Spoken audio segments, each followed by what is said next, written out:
If you're new here, welcome. And to my day one friends, welcome back to Chats with Friends, the podcast. Your host, your best friend, Kiana. We like to chop it up and we like to talk over here at Chats with Friends. So make sure you have your beverage of choice while we chop it up. Today I am drinking on, what is this? Pineapple sparkling water and blackberry lemonade Crystal Light drops. I promise you, it is all that. It is everything. And if you're not drinking your drinks, whatever, be it alcoholic, be it virgin, be it mocktail, cocktail, whatever it is that you're drinking, if you're not drinking it out of a fancy glass with a fancy glass straw, then what are you even doing? What are you even doing? This is the way. This is the way. Anyway, to start things off, I'm going to pull a card. And today I am pulling from the dating deck. The dating deck, if that gives you any hint as to what we're going to be chopping it up about today.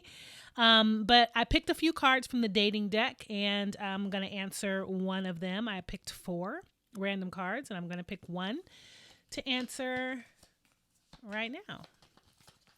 And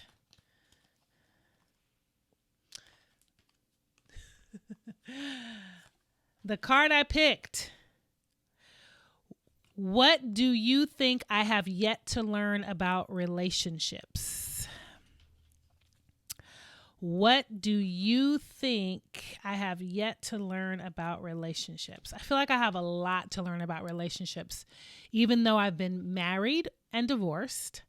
I've been engaged twice. And I've been in other, significant relationships. So I feel like I have learned a lot, but I feel like I still have a lot to learn.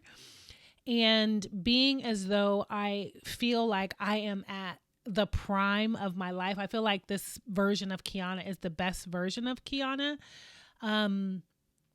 And so I have a lot to learn at this stage or at this version of myself.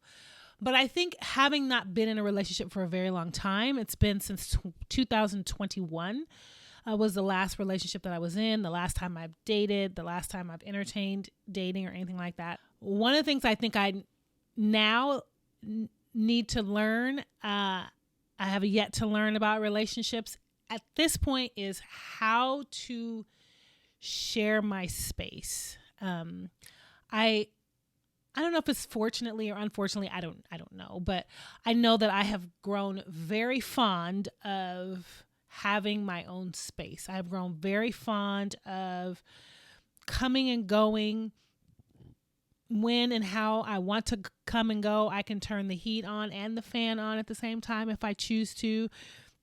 I can turn on every TV in this house at the same time if I choose to. I can go to a ballet and then go to the thrift store after that and not have to answer to anyone as to why it's taking me so long. I have grown very fond of just moving how I want to move at this stage in my life. And so I have yet to learn how to mesh my life with someone. And I've done it before, but I haven't done it very well. And now that I have this added sort of contentment with with my own goddamn space, I'm sure there is a lot to learn there about, how to coexist, how to share my space, how to just be, in that way in a relationship. So that's what I have to learn. I'd love to hear about what you think you have yet to learn in a relationship. Comment in the comment box and let us know. Let us friends know, because iron sharpens iron and we need to know these things out here in these Chats with Friends streets. What are we talking about today? We are playing a game. We are going to play a game today. And the game, in the spirit of boundaries, like boundaries was a big theme for me last year. 2023 was a big lesson on boundaries for me. I learned, that there was some negative connotations that I had with respect to boundaries, and now I don't. They're actually in service to myself, and they're an act of self-love, and they're an act of being in relationship with folks, right? Like bringing clarity is also helpful, and a byproduct of setting boundaries. So boundaries being the theme, something that I'm leaning into even more this year. Now, what has become clear to me is that all boundaries are not created equal. And so I have an easier time setting boundaries with some folks than I do with other folks. And I don't know if I'm unique in that. I don't know if that's everybody, but I'm finding that it's sometimes harder for me to set boundaries and or like stand 10 toes down on some of my boundaries with some folks based on the relationship that I have with them. So I'm learning to sort of continue to lean in and step up and, stand up for myself and be clear and kind about setting my boundaries with those folks. So in the spirit of boundaries, we're going to play this game called Red Flag, Green Flag, or just downright toxic. So, ciao. As I mentioned at the top, like what I need to learn about relationships, I don't know how I feel. I sort of feel kerflummoxed and a little bit on the fence about how I feel about dating, right? Like I feel really good and I'm fine being single. I'm having a really good time getting to know Kiana and understanding Kiana and learning more and more about Kiana. I'm really, really enjoying that. And not to say that, relationships, I don't have anything, I really want to be in a relationship, but what I do know is that tending to a relationship and or investing in a relationship takes time, takes attention, takes nurturing, takes, a lot of things that I don't know that I am willing to. I won't say I'm not able, because I am able, but that I'm willing to commit to at this point in my life. I want to commit to me right now, and commit my energies and efforts to me. And I know that sounds selfish, but that is where I'm at now. But in the interest of at some point knowing that I actually do want to be in a relationship and I do want to be married again, that part of the learning and the healing process that I've been going through is really understanding when I'm in a relationship, what's a red flag, what's a green flag, and what is just like downright toxic. I got something in my eye. Downright toxic. So I found these questions online and I thought they were great questions to sort of ponder as I look at and think through when I get there, or just not even when I get there, but just knowledge, and preparation for that time. These questions that I found online, I'm going to share with you all, and let's chop it up. Let's chat about them. So the first, is this a red flag, a green flag, or toxic? The first one is giving small gifts early on in the dating stages. Now there's 38. I don't think I'm going to get through all 38, but giving small gifts early on in the dating stages. Is this red flag, a green flag, or toxic? And I would say it really just depends on the gifts. Now, I've done over the years my love languages assessment, and gift giving is one of my love languages. So I like to give gifts. I like to receive gifts. And so I guess it just depends. When I look back on my previous relationships and my gift giving and who I gave them to and why, like the motivation behind why I gave them really has shifted as to my thinking around when I give gifts and and why and who I give them to. But I think, small tokens, like if I'm just in conversation with my partner and, my partner knows that I love to read. I mean, I love to read. I'm an avid reader. And, if we're in conversation and I'm talking about like, dang, I got to remember to pick up this book, XYZ book.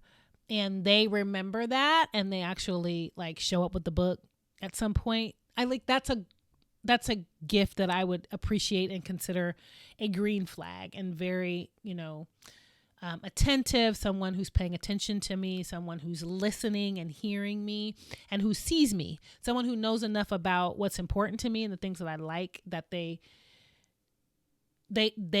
give in that area, like they give in that arena. Now if, early into dating, because I'm heterosexual and I want to date a black man, just for those of you keeping score at home. Anyway, and he comes up with like expensive handbags or, that kind of stuff like that. I don't know if that's my issue or if that's my own discomfort or what, but that would be a little bit off-putting. Like I would be like, thank you. I mean, like, I don't know what I would feel a little weird about like early on dating.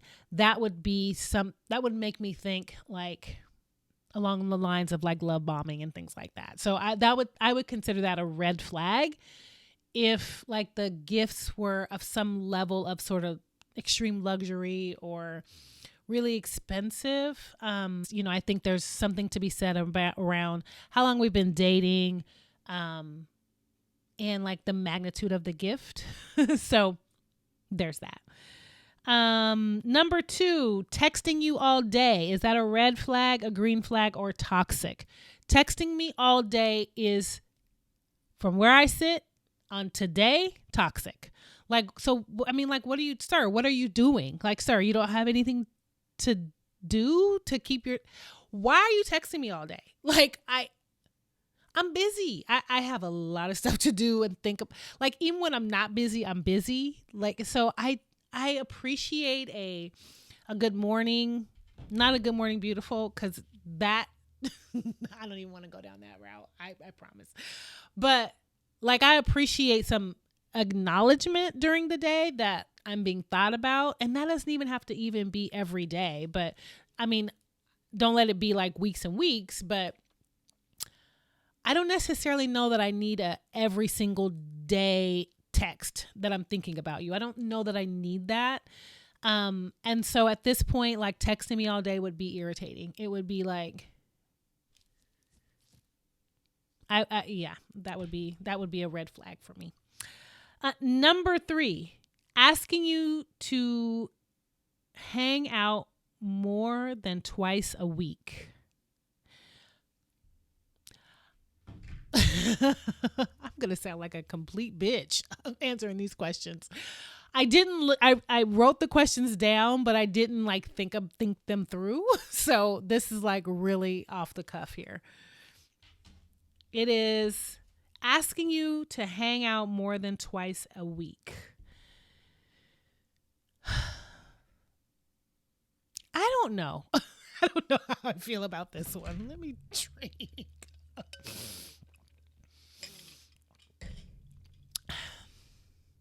I don't know. Maybe it's a beige flag. I don't know if it's green or red. Maybe it's beige. Maybe that's the color of the flag, because like, I like to do things. I like to hang out. I think the issue would come is if like that was something that was expected like all the time. Like, I'm tired. I got to stop saying that too. I got to stop saying that. So like, I take that back. Skirt, rewind. I do have a pretty full life, right? And I think one of the things that's important to me in dating is I want to date someone who is in alignment, we have similar interests, we have similar sort of aspirations, we're in a similar sort of, not the same, but similar, right? So I say that to say that I need my partner to have something to do. I need my partner to have his own friends. I need him to have his own interests. I need him to have his own like thing, that he's working on, or he's a spy. Like I need him to have that. I don't want to ever be anyone's everything again. Like I was like, at first I thought that was cute when it was like, you're my best friend, you're my everything. And that's not like, it's a hard pass for me. I don't want to be anybody's everything. I want to be important to you, but I need you to have your own thing. So if we're going out twice a week all the time, then what are you doing? Like where are your friends?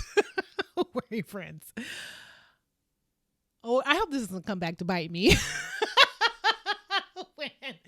When I'm dating and I'm like, this nigga ain't called me. I ain't heard from him in 3 weeks. So I'm just saying. But I think there's some balance. Like that's important to me. Like there needs to be some balance. And like the for the most part, we're like working. We being most Americans are working during the week. And so maybe once during the week and once on the weekend. But like, if that's what the expectation is, like every week, all the time, that's going to create a problem because like, I need the time, I need my own time. I need my weekends to do my admin day. I need to hang out with my friend. So there's it'll be an issue if it is expected to be like a recurring thing. Number 4, calling you mine. So I'm not property. So that is a red flag. I think there's lots of conversations now that I'm seeing in the social media sphere around possession and this idea that we think inside of a relationship that we do like figuratively belong to each other, in that we've made a commitment to be, exclusive, but I'm not anyone's property. So calling someone mine like that, I don't know. I feel that in my bones. Like I in that, this may not make any sense, but I think it's just context. There needs to be some context, like, the way that it's said, the context in which it's said, the before and after part, before and after the you are mine, that what's said before and after that makes the difference. And so like, I'm leaning towards it's a red flag. Yeah. Number 5, introducing you to their friends and family within the first 6 months of dating. I would say that's a green flag. I mean, 6 months I think is enough time to absolutely meet friends. Depending on the dynamics of the family, if there's kids and that sort of thing, the seriousness of our relationship, I'm not necessarily, I don't know. I think it depends, right? Like, of course, I think within 6 months, there's some opportunities for us being the couple to engage with your friends and or my friends in some way that makes sense. A very casual sort of gathering or get to know or meet up for drinks or dinner or whatever. Family, I don't know. It depends. Again, especially if there's children involved, when it's appropriate to meet someone's children. It would have to be really serious. We would have to be to a point where we're really serious. 6 months of dating, and now in my mind frame of what dating is, depending on the seriousness or the level of dating that we're at, I think would determine if and when we would meet each other's family. I think friends, but family, I think, is a different situation. Number 7, talking about making long-term plans with you early on. Red flag, green flag, or toxic.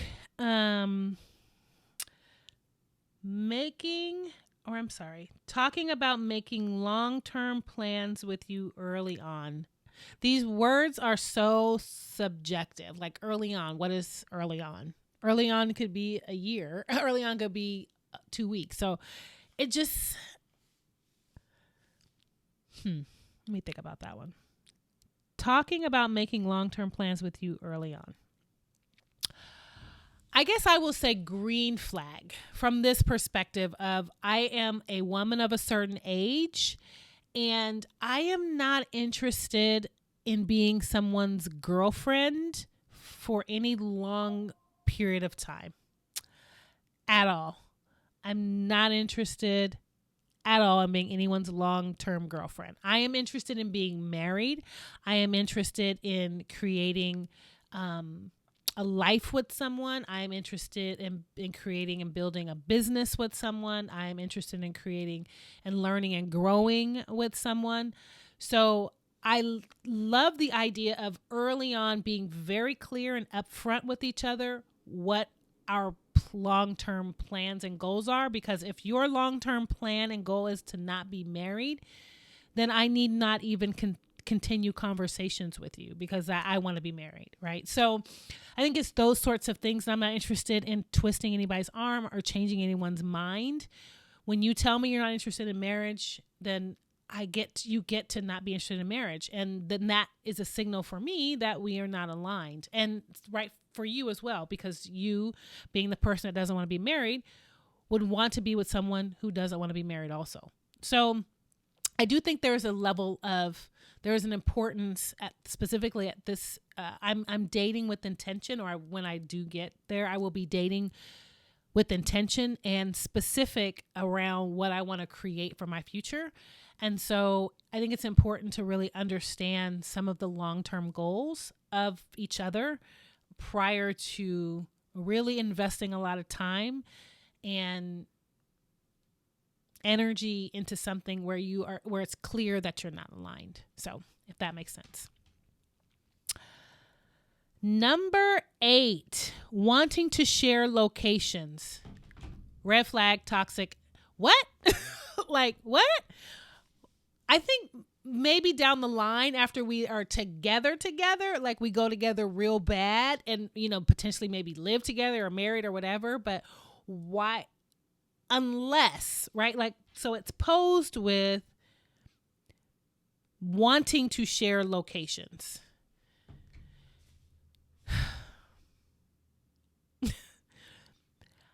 I hate to keep saying it depends, but because I think there's some nuance to some of this stuff, right? Like, well, maybe not, because like, I'm not going to go anywhere where I'm going to knowingly be in a hostile or dangerous situation where I would need to be like, let me share my location with you just in case something happens. So just wanting to share locations just on GP, it's a no. It's a no for me. That reads as manipulative. That reads as controlling. That reads as, there's a lot of things that reads as, and you don't get to say, well, I'm concerned for you and I want to make sure you're safe. And I'm 52 years old. So like, I appreciate it. And I think there's another way that we can confirm that each other's safe without sharing locations. So that's that.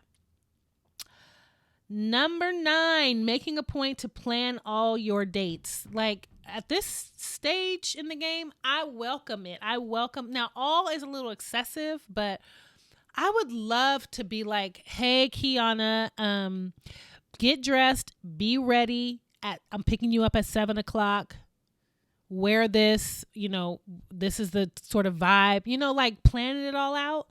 I would eat that up. I would eat it up. I would eat it up. I would be just as ready can be. Whatever time, whatever the vibe is, I'm going to match, and I'm going to make sure that I'm going to be appropriate for whatever the event is that he tells me to be ready for. I really have spent a lot of my adult life being the head or being like making all the plans, making all the reservations, booking all the flights, booking all the I don't want to do none of that shit no more. Like, if I don't have to, I don't want to do it. Right. And I think so having this idea of someone else sort of taking care of that and being thoughtful and putting some effort into figuring out what we're going to do, not this, well, whatever you want. Yeah. Next. This is the next one is calling you multiple times a day. That's the same as the texting. And I'm going to respond to that in the same way. Sir, what are you doing and why and how do you have so much time to call me multiple times a day? Number 11, not being great at texting, but being great in person. Is that a red flag, green flag, or toxic? I would say that's a green flag. I mean, texting is, depending on your age, I would say a demographic, has a lot to do with like your ways of communicating. I think we've all sort of been, we're all sort of default texters, but I think there's a certain generation of us who, we used to have phones. We would pick up the phone and we would just call. Or, you know, these times where, you know, before the panoramic, where we actually were out and we were in person and we were hanging out with each other. Yeah, I think that is our natural way of being. Like, this texting thing, there's so much interpretation that can get lost in texting that sometimes I'm just like, let me just pick up the phone. The same with email and instant messaging and Slack and all that stuff. Like, there's so much that can get lost in interpretation in the written word, that can be cleared up, or that just doesn't necessarily represent what you're trying to say or who you are in texting. But like, meet me in person and like, it's a whole different scenario. So I think the other would be a red flag for me, is if they were terrible in person but a great texter. Like, really? So that's definitely a green flag for me. We're going to just do a couple more. Insisting on splitting the check. Insisting is where I have an issue, is the insisting. Because I'm of the mindset, like, I do want to be courted and I do want to be dated and I do want to be taken out and I do want all those things. And I am also the girl who will take my man on a date. And I'm also that girl who will take my man to dinner. So the fact that you're insisting that we split, that's not in alignment with me and what's important to me is that we show up for each other and that we support each other and that we look out for each other. And that could look like you flipping the bill for this particular thing. So yeah, that's a red flag for me. Swearing a lot. As someone whose love language is cursing, that is definitely not a red flag. That's a green flag for me. Swearing is one of my love languages. I'm trying to do better. Am I? Anyway, so that's not a red flag for me. I think there's certain audiences where it's appropriate and where it's not appropriate. Like, at 52 years old, I still do not curse in front of my mom. My mom's not a big cursor, so I don't just walk around dropping the F-bomb and stuff in front of my mom, because that's not the appropriate audience to be talking like that. Now, other groups of folks that I have conversations with, that is a normal thing for me to say and a normal word for me to use. And so, yeah, I think it's just audience appropriate. Now, if we're like, you know, having dinner with Barack and Michelle Obama and you like F-bomb this and be that, I'm definitely, that I'm going to be so embarrassed, and that's a red flag for me. So it depends. Like, you need to understand like the audience, and if you don't have any sort of situational awareness, and you don't understand when it's appropriate to use certain words and when it's not, then that's a red flag. Last one. Having lots of tattoos and piercings.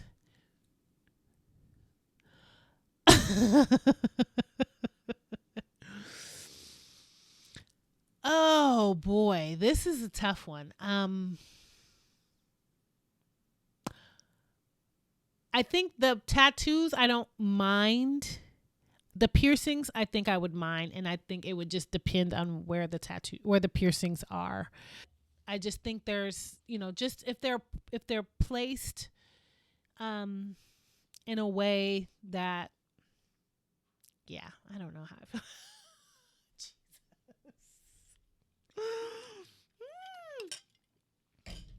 Oh my gosh. How do Yeah, tattoos I don't mind. I don't mind tattoos. Please don't have tattoos on your face though. Please. Please no tattoos on your face. That would not be a thing for me. But to each his own. People get to do what they want to do, and it's their body. They get to do what they want to do, and I also get to make choices for myself as well. So yeah, there's that. In that same vein, I'll go with one more, and that's smoking. I no longer. So I have dated two guys in the past in my recent adult life that smoke cigarettes. I am no longer interested in being with anyone who smokes cigarettes. That is not a thing for me. That is not something I won't say willing to tolerate, because that's not the right word, but that's not in alignment with me and my desires, is being with someone who smokes cigarettes. So yeah, I mean, people get to do what they want to do. People get to, make their own choices for their own body. And I get to make decisions for me and mine as well. So there's that. No smokers, no more, no Newports in my life. No more smoking cigarettes. So that's the game. That's the red flag, green flag, beige flag, toxic, whatever you want to call it. I would love to hear what your thoughts are, because again, iron sharpens iron. We homies, we friends. And so I would love to hear what your thoughts are about some of these questions, and if you think they are red flags or green flags or just downright toxic, and why. So make sure you respond down in the comments and let us all know. That's it for today. That is the show. Thank you so much for stopping by, pulling up, and chatting with me today. I have enjoyed you immensely. I hope you have a wonderful rest of your day, a wonderful rest of the week. And until next time, I'll see you then. Bye.